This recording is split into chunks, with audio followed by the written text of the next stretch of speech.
Hello, everyone. Can you all hear me on your headsets? Yeah?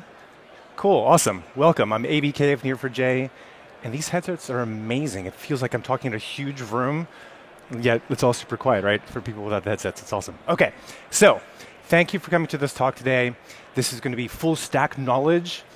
I'm going to talk through some Gen AI context stuff, a little bit about RAG, retrieval augmented generation, and then also this idea of a knowledge stack and how to represent that in a data model. So it'll be a lot of fun, I think. I'm going to have some demos. If the Wi-Fi all cooperates with me, that'll be great.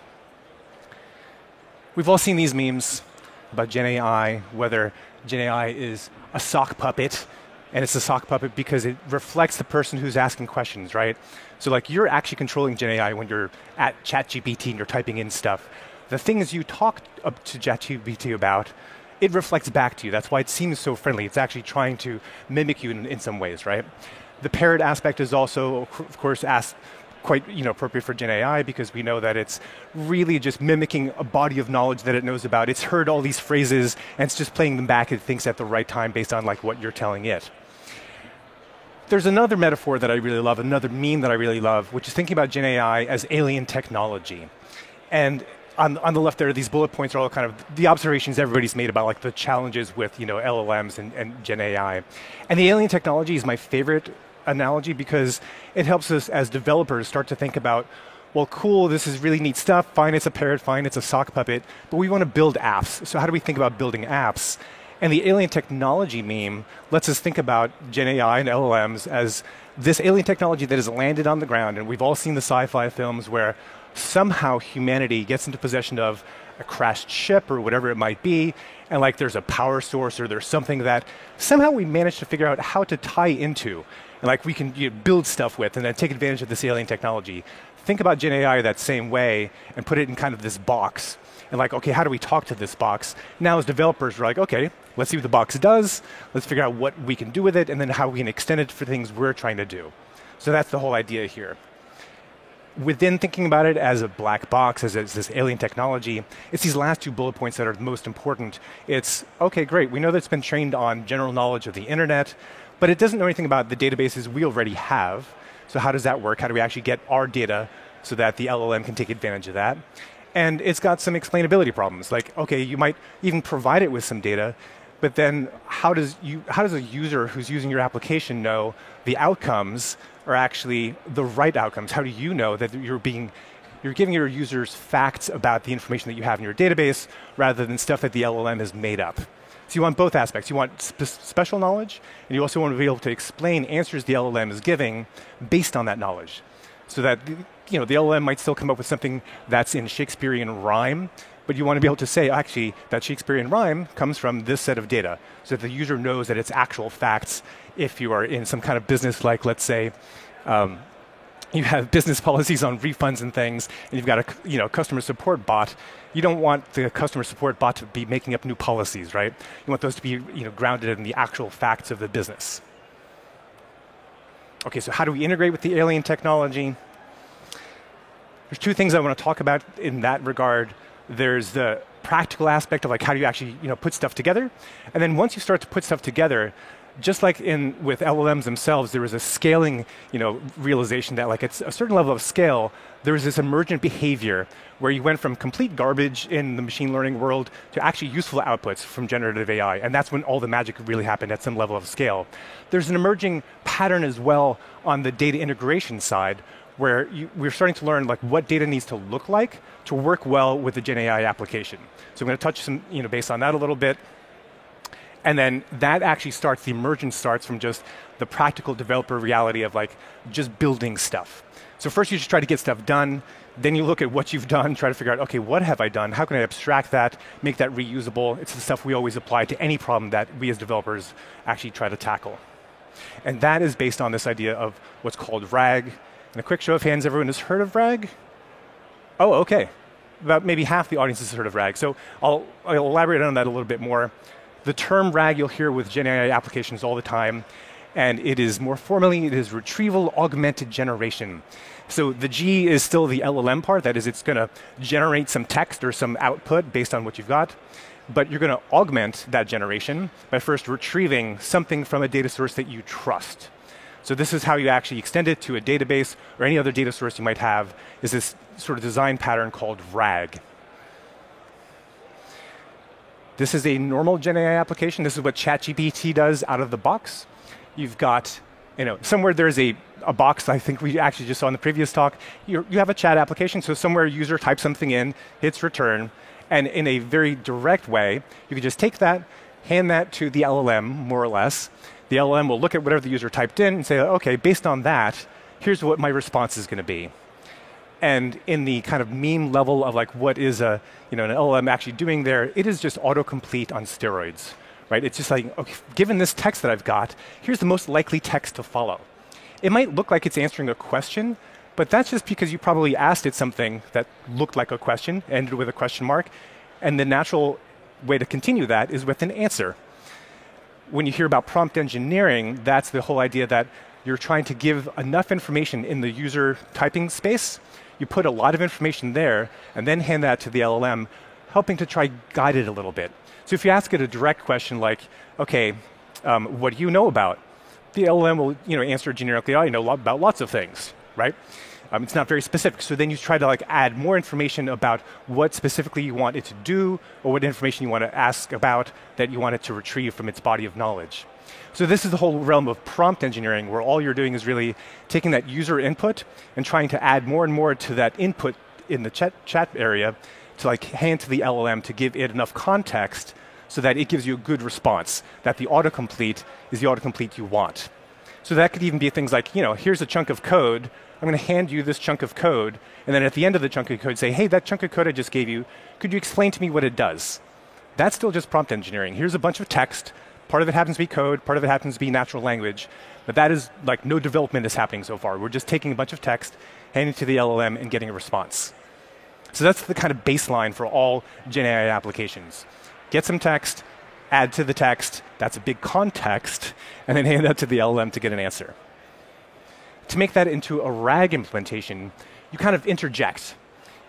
You take that original user question, whatever it might be, like it's a question about, where is DevWorld happening, today? And you take that user question, and rather than handing it directly to the LLM, you say, okay, before I do that, the LLM probably doesn't know about the things that the user's asking right now. Probably because you've given the user some context, like it is the DevWorld chatbot. So you're going to ask the DevWorld chatbot about DevWorld things. Those are things that DevWorld knows about that the general AI probably doesn't know about, right? Like ChatGPT doesn't know all the details about the agenda here today, so you can't really ask it about it, right? But if you take the user's question and you turn around and if DevWorld had a database, you could say, okay, hey, database, here's a user question. Can you get some information that is related to this question that I can then gather up with the user's question and pass all of that back to the LLM? And then the LLM has all the context about DevWorld, let's say, plus the user question, and now the LLM is able to actually generate some kind of a response. So that is the entire idea behind RAG.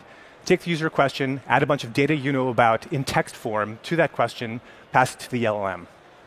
Okay? That was kind of a data flow version of what's happening with the GenAI application. If you step back a little bit, and okay, I'm a database guy, I'm a data guy, so this is where my mind goes to, is okay, what is the data model we're actually dealing with here? What we're trying to do is set up enough context in this body of text we're handing to the LLM. It's not just a bunch of random text, right? There's a user question, there's extra data we want to get from a database. What is the shape of that data? How do we actually find that data that matches the user's question? What does that all look like? So there's a bunch of things that we know in our heads when somebody's talking to us one-on-one. We can see their badges, we know where we are. There's a lot of context we know as humans, person to person, right? The LLM doesn't have any of that. So the goal of RAG is to say, okay, great, let's figure out for this given question, what's the information that's relevant, package all that up and hand it over, right? And the pieces of information that matter are this stack of information. You care about the user who's asking the question. When I ask a question and when you ask a question and you ask a question, the answers may be different depending on what we're asking about, right? We want something that's relevant to us. So the user is part of the knowledge stack. Then, of course, there's an application you're actually using. It's an application that could be for here at DevWorld, right? So the DevWorld application itself knows about the user. It knows a little bit about the context, like DevWorld, so that's great. That context about DevWorld is probably kept in a database that is primarily concerned about the agenda, all the people who are here, maybe flight plans for how to get here. I don't know how extensive DevWorld knows into our personal lives, but that all lives in a database, of course, and that is specific knowledge to a context. And then there's the general knowledge that an LLM has. So you go from general knowledge here at the bottom all the way to very specific user knowledge at the top. Through all of that, you want to somehow thread the needle for like a given user question for this user in this context with the data I have on hand, knowing I'm going to talk to an LLM. What is the slice of data I need down the stack that I want to package up into what is called a prompt so that I can then hand that to the LLM to respond to a given user's question. So that's why I think about it as a stack. And what's also great about this, of course, is within that stack, both the application as developers and the database as developers, we know we have control over. We're designing the application. We know what the information is that's there. We know the information that's in the database. That's stuff we can take advantage of.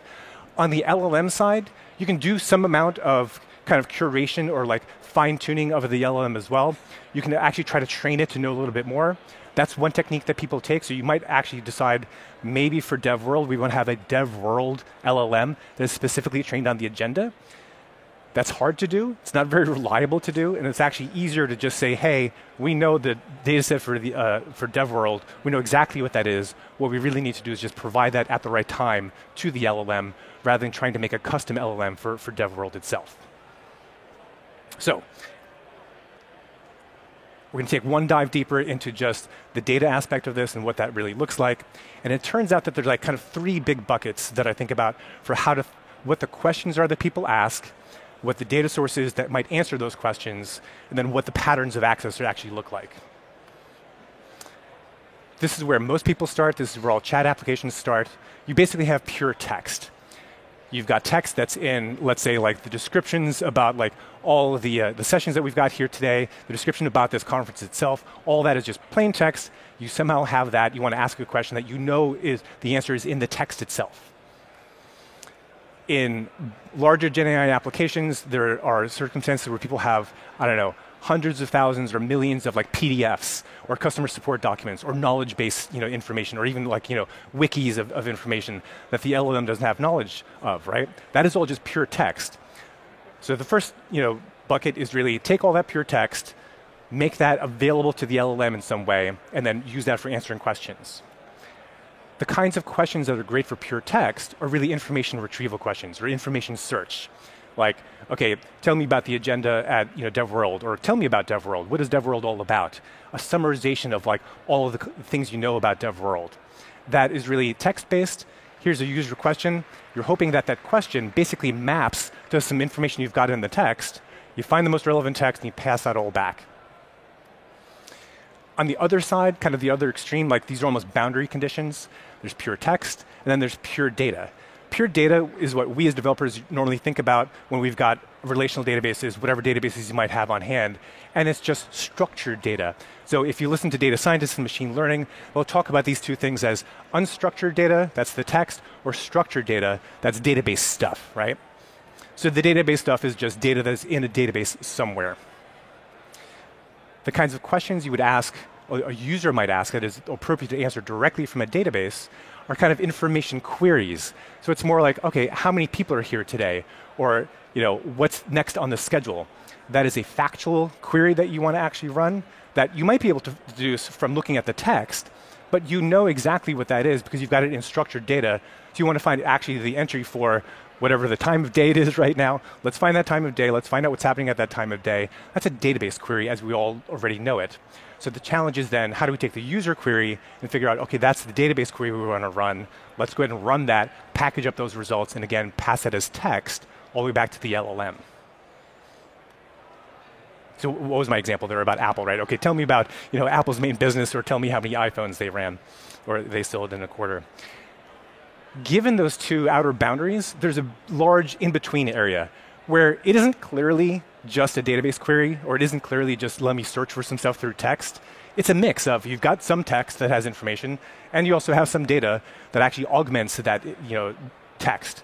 It's information about the text, but also structured data that is pure by itself. And so you combine that in this mixed data in the bucket in the middle. So this is structured data with long-form text, generally. the kinds of questions, like the phrase for this is all under the big umbrella of information retrieval, right? Like we know as developers, that's what you're doing with the database. It's an information retrieval access pattern, right? That's what you're doing. In information retrieval, there's search, there's query, and then there's this middle bucket is really about discovery. These kinds of questions that end up in this bucket are you know a little bit about what you're asking, but not everything about what you're asking. It's questions like, okay, tell me who in this audience might be interested in the next talk after this one. That's a factual thing. Okay, what is the next talk after this one? But then, okay, who might be interested in that? Now that's personal information about you that might be in your biography or like things you've talked about. It might actually be factual information as well. I guess that's a potential, right? But it's combining different bits of knowledge that you know about, bringing them together, and then coming up with an answer based on that. So you're actually discovering what might be possible. All of this together is really one thing. You don't want to do just this or just that. With a given user at the keyboard typing in questions, you want to be able to handle whatever they're asking. So whether to direct, hey, search for this thing, hey, this is going to take a query, tell me how many people in the room, or the middle bucket there. You want one system that's going to be able to do all of those things. So this gets back to the emerging pattern of like this knowledge stack, and then how do you actually structure that knowledge stack to make it map to user questions. I call this a knowledge graph. Lots of people have lots of different definitions for what a knowledge graph is. This is my particular definition, to be fair. A knowledge graph for me is really just a way of organizing data into actually layers of information that make sense to people. So that's the key part for me, is that knowledge graphs, like a human being, any one of us can look at data that is shaped as a knowledge graph and understand it. It's got people, it's got events, it's got whatever it is. It's when you had a relational database that is perfectly normalized and actually matches one-to-one with reality. That's the kind of level of model you want here. That, plus, it has some bit of hierarchies as well. So it's not just that you have individual things, but you have the ability to have layered information. So like, let's say we had all the descriptions about the sessions at the conference here today. You might have another layer that is just about conferences in general, right? And like, okay, tell me the description of this conference. There's a summation of all the descriptions about the sessions happening at this conference. So it's a little bit different than just the conference's own description of itself. It is, hey, tell me holistically, give me a summary of like, given all of the topics that are happening here today, what would you call the dev world, on what are we, March 1st now, right? What's happening in March 1st in dev world? What are all the topics really about? What are the themes, those kinds of things, right?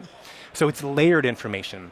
And once you've got data arranged in this with layers of specific information that is either text-based, structural, and then how those things are related, this ends up becoming a knowledge graph, and that enables you to actually map really nicely between these three buckets of information you might have and the kinds of questions people ask, whether they are searching questions, query questions, or discovery questions. In practice, this ends up being on the left-hand side. You do vector search for that. Vector search is a lot like full-text search. We're all probably familiar with full-text search. Full-text search is really a character-based, like how close are these characters to this other set of characters kind of a search is usually what ends up happening there. With a vector search, it is more conceptual. So like in a vector search, apple and banana are very closely related concepts, but they're very distant in text, in characters, right? But like apple and apply are very similar in full text search because they're very close in terms of the actual characters involved. So vector search is about concepts and searching based on concepts effectively rather than like a full text search. For the graph queries, or actually for kind of any query you might want to run on the right-hand side, that is the whole effort of like taking some natural language you've got, trying to generate a query that you can run on a database, and then taking that query response and packaging it up. In the middle, you do a mix of those things. You do a little bit of search based on like, concepts, and then you add, okay, here's the concept that I have that is most similar to what the user is asking about, but then you add extra structured information to that as well. Structured information like, what do you know about the user who's asking the question? What else is relevant to that particular text that's there? Maybe the text that came before it or the text that came after it. And I'll take an example actually that'll help make that, I think, a little bit more clear. The example I'm going to work through is from the US, so I apologize. So you may not be familiar with this. This is the SEC is the Security and Exchange Commission in the United States. It manages like all public companies that are publicly traded. There's lots of things that they have to actually comply with in terms of what they report about what their business is, what the risks to their business is, those kinds of things. Also, large investors have to report to the SEC as well, so that everybody has some view on like basically what's happening in the market in the US, okay? So we've taken two forms from the SEC. There's this database called Edgar that has publicly available kind of all of the versions of all the forms. The raw data from this, I have to tell you, is absolutely abysmal. It is custom XML and also weirdly concatenated chunks of XML. It is a nightmare to do the data processing on. But we've done all that data processing, extracted out the relevant bits of text. So like from what we're using here is the Form 10Ks. Those are for public companies that have filed their information about like their, what they're doing these days, what matters to them, what the risks to their business are. We've taken all of that text and extracted that. And then we've also taken another set of forms called the Form 13s. These are from institutional investment management firms. So large financial firms that basically do huge billion-dollar investments into companies. They also have to say, okay, here's who our investments are for the past quarter. We've taken that actually as structured data because we don't really care about them as businesses, we care about what their investments are. So we want the actual facts about like, okay, this business invested this amount of money at this number of shares in this other company. So all of that became structured data in the database. So we've got the pure text data from the public companies who are reporting what they do, and then the structured data from the investment companies. This was also important to me as we went through this. I told you, okay, the data prep was a nightmare. I also then want to be very careful about how I structured the data, and similar to like when you're doing any kind of data modeling, the way your model looks should be based on like the questions that you want to be able to answer, right? You change your data model to like optimize for that. So here, I took a very incremental approach to this. The strategy that I have actually for all of my data modeling that ends up being knowledge graphs is I start with the minimum viable graph. What is the smallest graph I can create that is useful? And then I add to that or extract from that more stuff as I need to answer more questions that aren't easy to answer given where I started. So it's extract some useful information, create data records out of that, then I enhance those data records either with some indexing typically, and then I expand, and the expanding part of it is, okay, for the records I have, how are they connected to other data records? This lets you end up with these patterns of data. The patterns of data end up being things like, okay, person knows other person or company invested in company. That, as you can imagine, as I'm just saying it right now, when you've done the model right, you can actually read the model to somebody else and it makes sense. The way that it makes sense to us by just reading the data model also ends up being that the results you get from the data model make sense when you package it up and hand it to an LLM. Very specifically what I ended up doing, I took the raw text, okay, pre-processed, got it all down to JSON, imported all that text. You'll hear this term chunking talked about quite often in this kind of idea of doing RAG applications. Chunking is I've got a really big text that is way bigger than I want to search on. I want to have smaller chunks of that. People sometimes go down all the way to sentences. So like every data record is just a single sentence. Sometimes it's paragraphs. Sometimes it's chapters. It depends on like what the actual data source is. This step seems simple. Take a bunch of text files, chunk it up, and save it. That is so impactful, deciding how you're chunking, because you want to end up with a set of chunks of text that map really well to user questions. So that when you're taking a user question and you're doing this idea of text embedding, you're converting it into some numbers. Those numbers are what you use for actually matching other documents that might be similar to that. That process there isn't easy to get right. So you end up like even spending a lot of time at this step, as simple as it seems, experimenting with like, okay, what is the different chunking strategy that's going to map really well to user questions that are user information search type questions, right? So you play with this a little bit, you end up with these chunks of records. That's fantastic. The next step after you've got those chunks, like as you're iterating around this, is you add what's called text embeddings. And the idea of an embedding is that the LLMs operate on vectors of information. And a vector is just an array of floats, basically, right? And it's an array of floats in what is called a vector space. And a vector space is just really a multi-dimensional thing that is the same as we already know from Cartesian mathematics, right? We already know 2D space really well. We know if there's a point here and there's a point there, we know there's a distance between those points. That same idea is all that matters for all this vector search stuff. Except instead of like having just an X and a Y, you've got 1,000 different dimensions. The math is still basically the same. It is still, okay, given this thing and given this thing, they've got some position in space, in this vector space. You can measure the distance between them. You can measure the angular difference between them. And that's what's called like doing the similarity, is actually doing this calculation about how far apart these 2 points in space are. So this is the part here where you take the text you've got and you basically pass it to an LLM and say, hey, LLM, given this text, what would you use as a vector for this? It gives you a vector. You save that into the database. You go on with your life. The next step then is, since we've got all of these chunks of text, we know that the text was already sequential. Okay, let's not lose that information. One of the nice things about having this in a knowledge graph is you can actually take each bit of text and just create a linked list. Okay, here's the first text, here's the next, however many you've got. And now, once you've landed somewhere, you know how to go forward and backwards from the text that you've landed on. That helps both for expanding the context, so that once you have a similarity search, you might land somewhere. And okay, my favorite example here is like, let's say like you have some text about diffusing bombs. I love the MacGyver example here. Okay, how to defuse a bomb. You land on like this bit of text that is the most important bit of text and explains exactly what you want to do. But the very next bit of text says, but first. Right? But first, like, don't cut that wire until you've done this other thing, really matters. So you want to expand a little bit to make sure you've got enough context for like the before and the after when you're answering questions. The linked list lets you basically end up doing that. You end up repeating this pattern. This is the full length now, for doing just the first step. I extracted some data from the raw text, made it into some data records, did the vector embedding, and did the linking into the linked list. This is my minimum viable graph. It's not a very elaborate knowledge graph right now. It has just one kind of thing. It's just related to itself. That's not too exciting yet. But this is already very powerful. You can already do the vector similarity search with this. You've got an expanded context, this kind of window of context you can supply. And when you're building a user interface, you want to be able to do not only, okay, great, here's some text that answers your question. You want to tell the user, oh, by the way, here's the original text that it came from. The LLM has generated some kind of a summary, let's say, or it's made up a poem about it.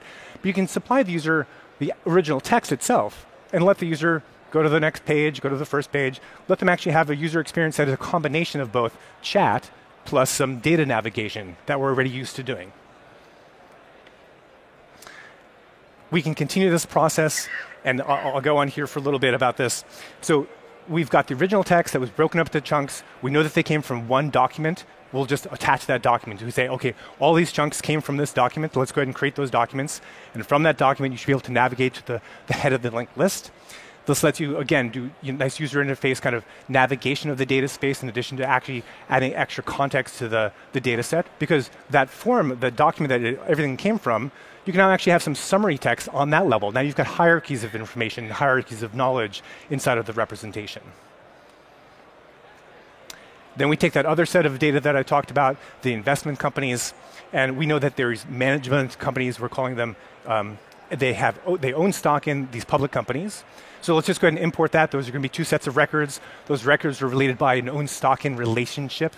In knowledge graphs, we talk about those kinds of terms. It's the same idea of extracted some data from the CSVs, created data from them, connected the data. And here, rather than using a vector search, what I care about is a full text index for the names of the companies, because people never type in exactly what the name is of a company that's filed public filing, right? You're not going to necessarily oh yeah, it was Apple Incorporated LLC of whatever. Like whatever the long name is doesn't matter. Just find me Apple. So do a full text search for that. All these companies, all these management companies also have addresses. So the next step ends up being, okay, great. Addresses are pretty interesting. If you want to find out companies that might be near their investors, that's a good pattern to know about. So if you're looking for an investment round, you want to find investors near you, perhaps. You can find out investors near you who've invested in similar companies to you. That'd be useful to be able to ask, right? I don't know how many of you are in startups today, but if you're looking for funding, that's a good pattern. Now that we've got the structured data and we've got the unstructured data, obviously we connect those together. This is what the full knowledge graph ends up looking like for this particular data set. On the triangle side, it's the structured data that we imported. On the right-hand side, that's the unstructured data that is then connected all the way through. This is the full table of all the steps that I took. If you want to try to reproduce this yourself, this is the one to take a snap of. I also have a Python notebook that I'll share the GitHub link for that basically goes through all the data import, all the details of how that ended up working, and then you can try it out. And if I've got enough time, I'm going to try to do some live demo on that. This process can continue as much as you want to. And again, driven by the questions you want to be able to ask, you end up continuing to elaborate on the data set, either adding more data sources, connecting those data sources in, or extracting information. So there's this idea of what's called named entity recognition, which is from the text that you already have. When these companies describe what their business is, they often, in the text, they mention other companies that they talk about. They might mention people, they might mention industries. All those things are concepts that you actually pull out into like now a structure around the knowledge. So not only is it, here's the information I know from this company, but we know the other company that they talked about, so we can say they cited some other company, or they know some other company, or they do business with. So create that relationship explicitly. We also might know that they're in a particular industry, so you can connect them to something of an industry node, like they're in technology. And then to the technology, you can find all the people that are in that technology. So you continue to elaborate on that based on the kinds of questions you want to be able to ask. And the last bullet here, of course, is the most important. I think none of this really matters unless you make this relevant to users. You want to be able to keep track of the user's history. Here's what this user has asked about before. This is the idea of, ChatGPT has memory now. The memory that ChatGPT has isn't kept in the LLM. That is kept, of course, outside of the LLM, because why have an LLM trained on just like a script of text you've entered? That's a database problem, right? So keep the memory of all the interactions from the user, allow the user to plus or thumbs up, thumbs down, responses you've gotten back. Use all that as a feedback loop for improving the overall data set, improving it over time. The more people use the data, the smarter the data becomes about the individuals. Okay. Here's where I get to rely on the Wi-Fi and cross my fingers that this is all going to work. I mentioned to one of my colleagues this morning, I woke up, came here, the first thing I tried was, okay, let me see that this is all going to actually work, and nothing did. So fingers crossed that actually it's going to work when I do this now live. So here's my Python notebook, and let's clear out all of what I've got here. In this notebook, and again, I'll share this link. I'm going to take a look at this. You guys can see this all right, right? It's okay? Okay, cool. So, okay, this is just a Python notebook that has access to a database that I've created. And actually, let me switch over to the database first. Okay, so this is a database called Neo4j. That's me, AVK of Neo4j. So this is a graph database. This is the graph model that is inside of the database that obviously shows exactly the same thing that I just showed you in the slides. This is the actual data side of this. And let's see. Okay, so we've got the managers that own stock in companies, that files in form, where the form has been chunked up into chunks. Okay, great. And just to show that this is actually data, you can run some sample queries like, if I just want to find companies, I can click on the company. This is the query that was run. You may not have seen this query language before. This is a query language called Cypher. It's a graph query language. It has elements of SQL, a little bit of functional programming thrown in for fun. And the fundamental thing that it does is data pattern matching on records. So we have this idea of pattern matching. And the pattern match that I'm doing here is the simplest possible pattern. Find me a pattern of single records, or we call them nodes. So that's the parentheses there. Find me nodes where company, they have the label, we say. They're labeled as companies. Find some companies, return that, here I'm calling it N, and limit it to 25. They're showing up as just these lovely blue circles.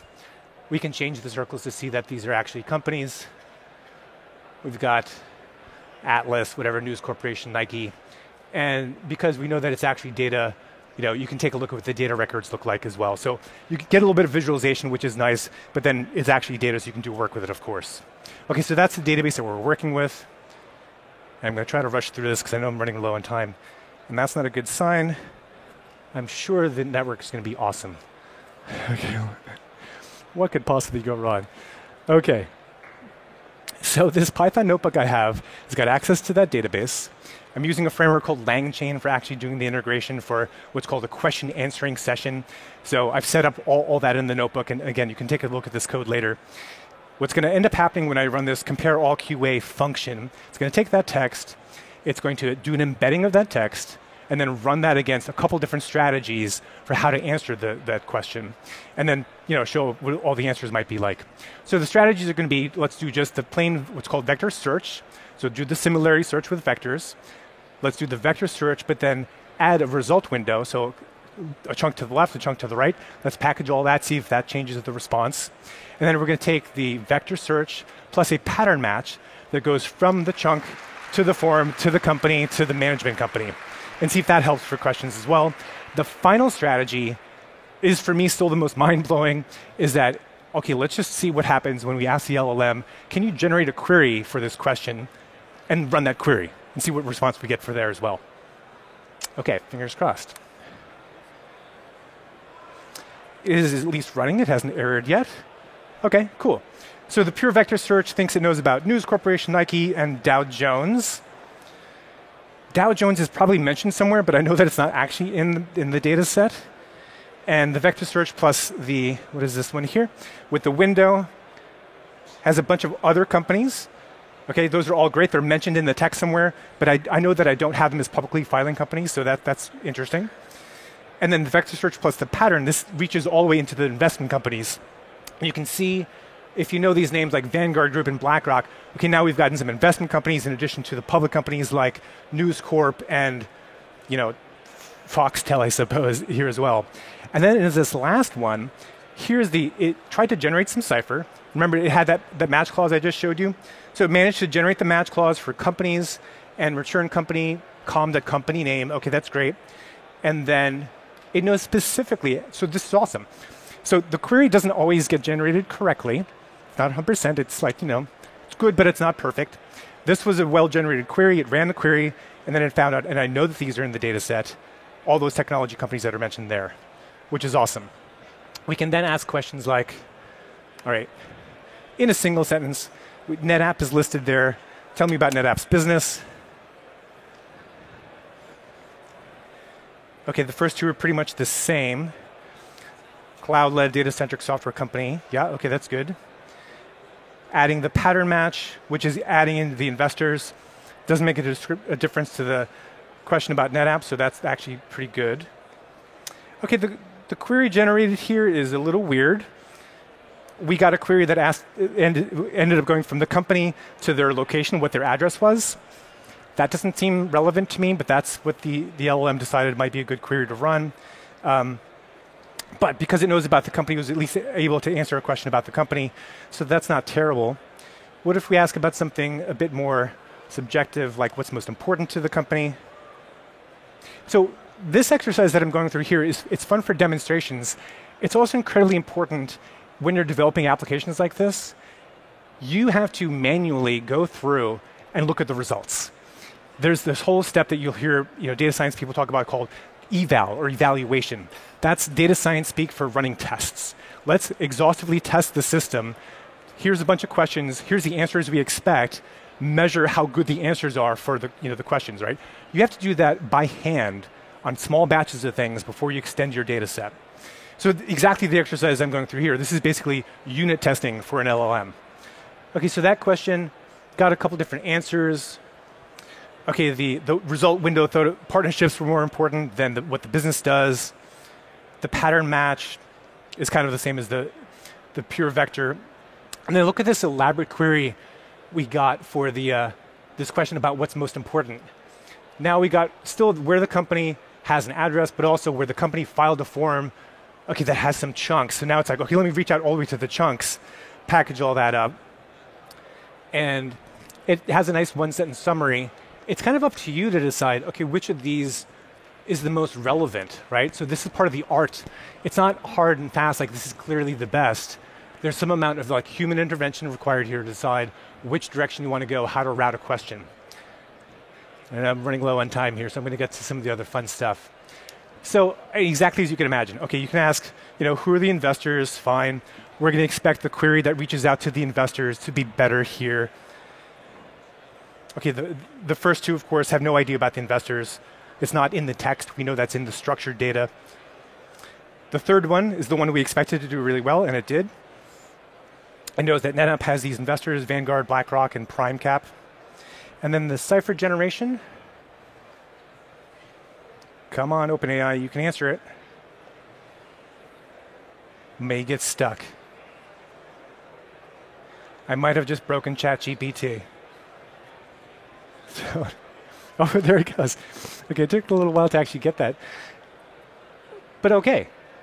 Okay, so it ended up with a reasonable query. It's not a bad query, but it's not useful for the actual information we want to.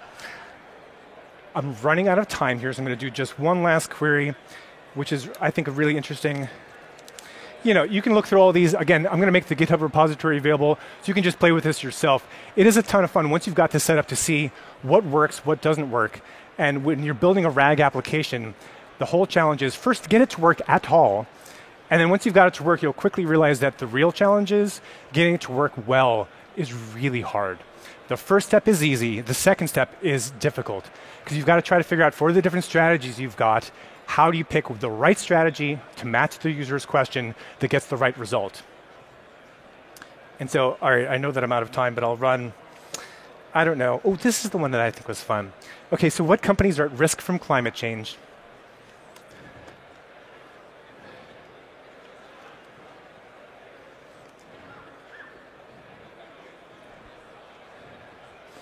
Okay, so the pure vector search, and even with the window, kind of generic answers. Yeah, okay, it's actually not a terrible answer, fine. The vector search plus the pattern match ended up having actual companies mentioned that we know are in the data set, Nike and Western Digital, that's good.